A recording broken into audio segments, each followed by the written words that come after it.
Welcome to the Explainer. So today we've got a kind of weird question for you. What do you think would happen if you took one of the most powerful emperors in history and just dropped him into the driver's seat of a brand new electric car? So, let's set the scene. We are not in the 16th century. I want you to imagine Agra, but it's the year 2026. And the air, it's not filled with the trumpeting of war elephants. No, it's got this low, almost silent hum. The hum of electric motors. And right in the middle of all this is our guy, Emperor Akbar. But he's not on some golden throne. Nope, he's behind the wheel, his hands gripping it, and he's feeling that jolt, that instant torque, a kind of power he's never, ever experienced before. I mean, look at this. It really shows you the shift, right? His old symbols of might, the war elephants, the prized Arabian horses, they're all swapped out for this silent, powerful electric motor. And get this, instead of consulting his court astrologers, he's got this triple-screen cockpit just feeding him real-time data. It's this amazing blend of old-school Mughal grandeur and cutting-edge made-in-India tech. So Akbar is just amazed by this regenerative braking thing. You know, how the car actually gains back energy when he takes his foot off the accelerator. And his super smart advisor, Birbal, he sees this and has this brilliant moment. He says, "Majesty, this is just like your land tax reform, where a part of every harvest went back to the empire." Birbal says the car is literally collecting a tax on its own momentum. How clever is that? Okay, so this whole thing is a really fun thought experiment. But it does make you wonder, right? Why Akbar? I mean, out of all the historical figures we could have chosen, why does putting him, specifically, in an EV just seem to, well, perfect? Well, the answer isn't just about his military victories or how huge his empire was. Not at all. The real reason is hidden in the way he thought, in his whole mindset. Honestly, he was a guy who was thinking centuries ahead of his own time. So to really understand this, we've got to, put the EV in park for a minute. Let's step out of 2026 and go meet the real deal, the historical figure Jalaluddin Muhammad Akbar.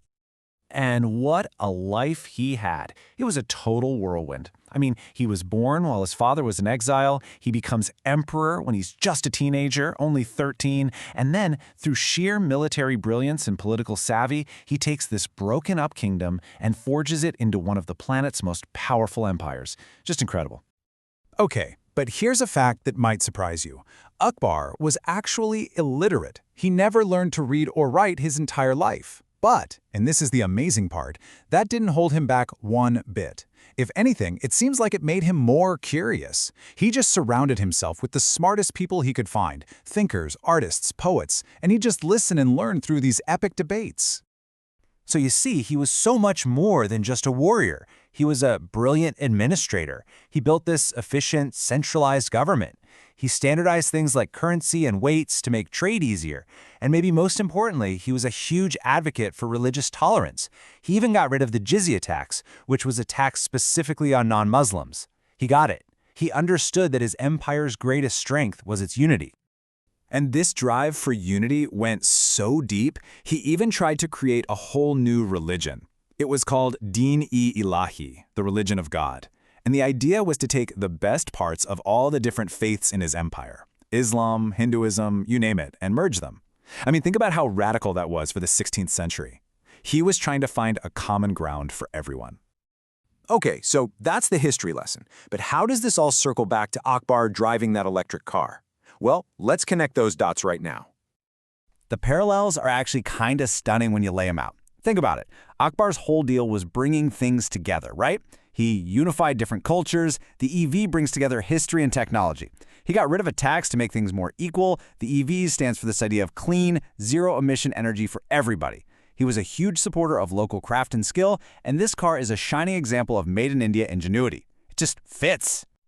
This is exactly why he's the perfect modern brand ambassador, isn't it? An EV is all about autonomy, about ingenuity, things he valued above all else. And that silent motor? Can you imagine the strategic advantage for his armies? Or for having a private conversation? And forget astrologers. Why would you look at the stars when you have a dashboard giving you hard, real-time data? The car isn't just a car for him. It's his entire philosophy, on wheels. So we've taken this little trip through time. What's the big takeaway here? What are we really supposed to learn from all this? I think it's this: true greatness, true visionary leadership. It's not about the technology you have, it's about your mindset. Akbar's genius was that he took all the different pieces of his world, different cultures, different religions, different economic systems, and he found a way to plug them all together to create something bigger, better, and stronger. And that idea, well, that's just as powerful today as it was 500 years ago. But of course, we have to let the practical, witty Birbal get the final word in. He's the one who'd lean over to the emperor and say something like, "This is all very impressive, Majesty. But remember, even the most advanced technological empire still needs to find a power outlet." And that leaves us with one last thought to chew on. If Akbar's forward-thinking, unifying mindset makes him such a natural fit for our modern world, who else from history do you think would be totally fascinated or maybe even right at home in the world of today? Something to think about.